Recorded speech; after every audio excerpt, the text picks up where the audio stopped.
Hi, I'm here today with Rob Burns, Director at Hazlewoods LLP. We're talking about financial due diligence. So what kind of buyers do you find tend to instruct financial due diligence?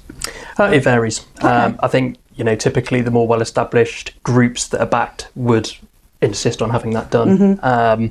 First-time buyers, there's a bit of a mix, I would say. Some really see the need for it. A new entrant into the sector would want to get really valuable insight into not just the target business that they're looking to acquire, but also getting the sector knowledge. And unlocking and getting a better understanding of the operational aspects of the business. It's not just invaluable. Yeah, absolutely. Because then come integration, post-completion, you've then got to integrate this and carry on running that business. So getting as much knowledge about that is really key.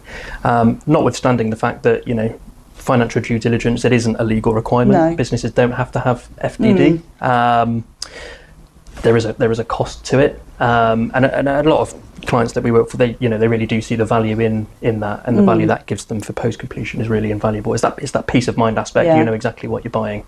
I've had clients that they came to us and sort of thought, the cost of that, I could perhaps do without that cost. What they found was though that, we worked with them, gave them that insight, they had the DD report, and it really gave them that good foothold to run, and they've gone on and acquired more and wouldn't look at a transaction without DD now. I imagine you have a lot of buyers who go through their first transaction on their own and then decide they don't want to be doing that again. Absolutely. Yeah. As well, skeletons come out the closet. They do.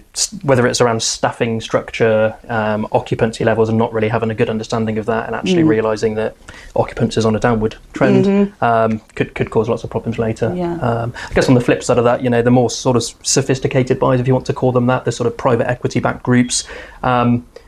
It's often stipulated that they will need an external team to carry out that independent financial review, just to make sure that their investment is sound and proceedable. Okay, so in that circumstance where it is stipulated, so how do they find about who to instruct, who's going to give them that level of detail? I think generally any firm of accountant may offer corporate finance services. The suggestion would be you would want to instruct a specialist, sector specific specialist that knows the sector, knows the challenges, knows the common pitfalls, and that's not just on the financial side. That's with the firm of solicitors you're looking to work with, having surrounding yourself with really strong advisors, brokers that are in the sector that really understand what's needed and what common things crop up that could scupper a transaction. That's key.